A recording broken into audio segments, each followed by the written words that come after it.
Welcome to Chandru maths. SSC constable GT 2024 recruitment ரிலேட்டடாக இருக்கக்கூடிய ஒரு முக்கியமான அப்டேட் தான் இந்த வீடியோ நம்ம வந்து பார்க்க போகிறோம்.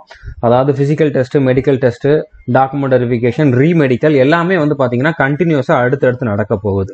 ஸோ அதை பற்றி அஃபிஷியலாகவே வந்து அப்டேட் வந்துருச்சு. ஓகே, இதுக்கான கொரிஜெண்டம் நோட்டிஃபிகேஷன் வந்து எஸ்எஸ்சில இருந்து அஃபிஷியலாகவே வந்து கொடுத்துருக்காங்க. கொரிஜெண்டம்னா என்ன மீனிங்னா திருத்தம் அப்படிங்கிற மாதிரி தான் சொல்லுவாங்க.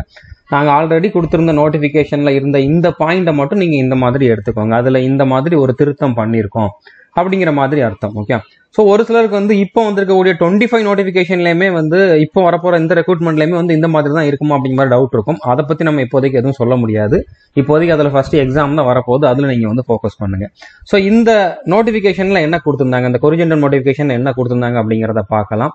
அடுத்ததாக ஃபிசிக்கல் மெடிக்கல்லாம் வந்து எந்த டேட்ல இருந்து கண்டக்ட் பண்ண போறாங்க அப்படிங்கிறதையும் பார்க்கலாம். இம்பார்ட்டன்ட் டாக்குமெண்ட்ஸ் ரிலேட்டடா நான் முன்னாலே ஒரு வீடியோ போட்டிருக்கேன், அதை பத்தியும் பார்க்கலாம். மெடிக்கல் ரிலேட்டடாகவும் நான் கொடுத்துருக்கக்கூடிய வீடியோஸ் பத்தி பார்க்கலாம். ஓகே, ஸோ இதுதான் அந்த நோட்டிஃபிகேஷன். ஓகே, இதை பத்தி நான் நம்மளுடைய டெலகிராம் சேனல்லே வந்து ஷேர் பண்ணியிருந்தேன், அதுலேயே நான் மென்ஷன் பண்ணியிருந்தேன் கண்டினியூஸா நடக்க போகுது அப்படிங்கிறது. ஓகே, ஸோ இது எதனால அப்படின்னு பாத்தீங்கன்னா, ஆல்ரெடி இந்த ப்ராசஸ் வந்து லேட் ஆயிருச்சு, ஒரு வருஷத்துக்கிட்ட ஆயிருச்சு, அடுத்த நோட்டிஃபிகேஷனே வந்துருச்சு. ஓகே, இன்னமும் இவங்க இதை லேட் பண்ணிக்கிட்டு இருந்தாங்க அப்படின்னா கண்டிப்பா இந்த நோட்டிபிகேஷனும் டிலே ஆகிறதுக்கு வாய்ப்பு இருக்கு. இப்போ வந்திருக்கக்கூடிய இந்த 25 ரெக்ரூட்மெண்ட்டுமே வந்து டிலே ஆகும்.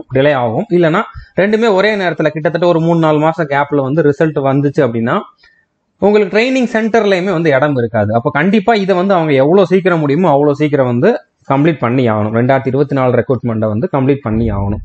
ஸோ அதனால இந்த ப்ராசஸை வந்து ஸ்பீட் ஆக்குறதுக்காக, அதாவது இன்னும் கொஞ்சம் குயிக்கா முடிக்கிறதுக்காக தான் வந்து இந்த மாதிரி சேஞ்ச் பண்ணியிருக்காங்க. ஸோ என்ன பண்ண போறாங்க அப்படின்னு பார்த்தீங்கன்னா, physical standard test, physical efficiency test, அடுத்ததா டாக்குமெண்ட் வெரிஃபிகேஷன், மெடிக்கல் எக்ஸாம், அடுத்ததா ரீமெடிக்கல், இது எல்லாமே வந்து பாத்தீங்கன்னா இன் ஒன் கோன்னு கொடுத்துருக்காங்க. ஒன் கோனா ஒரே இதுல வந்து, அதாவது கண்டினியூஸா வந்து நடக்க போகுது அப்படிங்கிற மாதிரி கொடுத்துருக்காங்க. ஓகே, ஸோ இதுல வந்து பிசிக்கல்ல யாரெல்லாம் குவாலிஃபை ஆகுறீங்களோ அவங்க எல்லாருக்குமே அதுல வந்து தனியாலாம் இன்னொரு கட் ஆஃப்லாம் இருக்காது. பிசிக்கல்ல நீங்க பாஸ் ஆனீங்க அப்படின்னா உங்க எல்லாருக்குமே வந்து பாத்தீங்கன்னா document verification, medical test, remedical test எல்லாமே இருக்கும். ஓகே, மெடிக்கல்ல நீங்க ஃபெயில் ஆயிருந்தீங்க அப்படின்னா ரீமெடிக்கலுமே வந்து கண்டினியூஸா இருக்கும். மேக்ஸிமம் பாத்தீங்கன்னா ஒரு 5-6 நாள் வேணா கேப் கொடுப்பாங்க. ஏன்னா ஒரு சில பாயிண்ட், அதாவது இப்போ கண்ணுக்குன்னா வேற இடத்துல போய் செக் பண்ற மாதிரி சொல்லுவாங்க, வேற சென்டர்ல. ஒரு சில பாயிண்ட்டுக்கெல்லாம், மேக்ஸிமம் பாயிண்ட்டுக்கெல்லாம் வந்து பாத்தீங்கன்னா எந்த சென்டர்ல மெடிக்கல் நடந்துச்சோ அதே சென்டர்ல தான் ரீமெடிக்கல் நடக்கும்.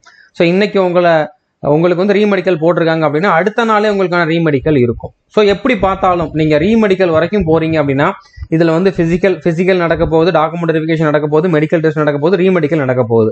இந்த எல்லா ப்ராசஸும் ஒருத்தருக்கு நடக்குது அப்படின்னா மினிமம் 3-4 நாள் தேவைப்படும்.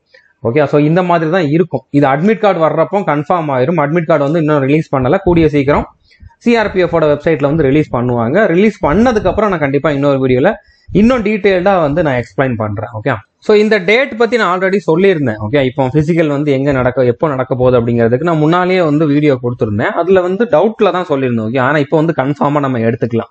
இன்னும் அபிஷியலா இந்த டேட் கன்ஃபார்ம் ஆகலதான், பட் இது கன்ஃபார்ம் தான். ஏன்னா இப்ப நடக்கிறது எல்லாமே பார்த்தா இந்த டேட் பத்தி வந்த ஒரு நோட்டிபிகேஷனுமே வந்து உண்மைதான். ஓகே, ஸோ அது வந்து கன்ஃபார்ம் தான். ஸோ உங்களுக்கு வந்து செப்டம்பர் 23ஆம் தேதியில இருந்து நவம்பர் 8ஆம் தேதி வரைக்கும் நடக்க போகுது. பிசிக்கல், மெடிக்கல் எல்லாமே வந்து நடக்க போகுது. ஓகே, இதனால இப்ப சிஏபிஎஃப் சப் இன்ஸ்பெக்டர் எக்ஸாம்ல யாரும் ஷார்ட் லிஸ்ட் ஆயிருந்தீங்க அப்படின்னா அவங்களுக்கான பிசிக்கல் டெஸ்ட் வந்து பாத்தீங்கன்னா இதுக்கு அப்புறம் தான் இருக்கும். நவம்பர்ல 10ஆம் தேதி 15ஆம் தேதிக்கு அப்புறம் தான் இருக்கும். அவங்களுக்கு நல்லாவே டைம் இருக்குது, நீங்க வந்து பிசிக்கலுக்கு பிராக்டிஸ் பண்ணிக்கோங்க.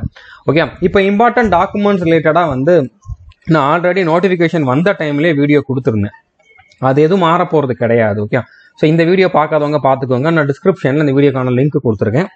இதுல எல்லா டாக்குமெண்ட்டும் உங்ககிட்ட கரெக்டா இருக்குது அப்படிங்கிறத செக் பண்ணிக்கோங்க. அடுத்ததா இதுக்கான அட்மிட் கார்டு ரிலீஸ் ஆனதுக்கு அப்புறமே வந்து பாத்தீங்கன்னா அதுல ஒரு சில இன்ஸ்ட்ரக்ஷன்ஸ் கொடுத்துருப்பாங்க. அந்த இன்ஸ்ட்ரக்ஷன்ஸ் சொல்றப்போமே வந்து நான் என்னென்ன டாக்குமெண்ட்ஸ் வேணும் அப்படின்னு சொல்லி இன்னொரு வீடியோவும் கொடுப்பேன். ஓகே, ஸோ திரும்ப நிறைய சொல்ல வேண்டாம் அப்படிங்கிறனாலதான் நான் இந்த வீடியோவை நீங்க பாத்துக்கோங்க அப்படிங்கிறத சொல்றேன். ஸோ அடுத்ததா மெடிக்கல் டெஸ்ட் ரிலேட்டாகவும் நான் வந்து ஆல்ரெடி ஒரு பிளேலிஸ்ட் கொடுத்துருக்கேன். அதுல இப்போதைக்கு வந்து பாத்தீங்கன்னா ஒரு 5 வீடியோ தான் இருக்குது. ஓகே, இதுல வந்து பாத்தீங்கன்னா இந்த ஃபர்ஸ்ட் வீடியோலயே உங்களுக்கு என்னென்ன பாயிண்ட்ஸ் செக் பண்ணுவாங்க அப்படிங்கறத வந்து ஜென்ரலா டிஸ்கஸ் பண்ணிருப்பேன். அடுத்ததா வந்து ஐ டெஸ்ட் எப்படி இருக்கும், டென்டல் டெஸ்ட் எப்படி இருக்கும், டேட்டூக்கு வந்து என்ன ரூல் வந்து ஃபாலோ பண்ணுவாங்க, அதுக்கப்புறம் வந்து பாத்தீங்கன்னா ஹைட் வெயிட் சார்ட் என்ன அப்படிங்கறத பத்தி ஒரு ஷார்ட்ஸ் வீடியோவும் கொடுத்துருந்தேன். இது எல்லாமே இந்த பிளேலிஸ்ட்ல வந்து இருக்குது. இந்த பிளேலிஸ்டுக்கான லிங்க்குமே நான் டிஸ்கிரிப்ஷன்ல கொடுத்துறேன். ஓகே, அதாவது எஸ்எஸ்சி ஜிடி மெடிக்கல் டெஸ்ட்னு ஒரு பிளேலிஸ்ட் கொடுத்து அந்த லிங்க் வந்து நான் வந்து கொடுத்துறேன். ஓகே, ஸோ இந்த வீடியோவும் நீங்க பார்க்கலன்னா பார்த்துக்கோங்க. ஸோ கண்டிப்பா உங்களுக்கு வந்து இந்த வீடியோ யூஸ்ஃபுல்லா இருந்திருக்கும்னு நம்புறேன். உங்களுக்கு வேற எதுவும் டவுட் இருந்துச்சு அப்படின்னா நீங்க கமெண்ட் பண்ணி கேளுங்க. உங்களுக்கு கமெண்ட்ல நான் வந்து ரிப்ளை பண்றது பாசிபிள் கிடையாது. ஆனா இந்த அட்மிட் கார்டு ரிலீஸ் ஆகிறப்போ அந்த டவுட்டுக்கான ஆன்சரை வந்து நான் கண்டிப்பா அதுல வந்து சொல்லுவேன். ஸோ புரிஞ்சிருக்கும்னு நினைக்கிறேன். All the best. தேங்க்யூ.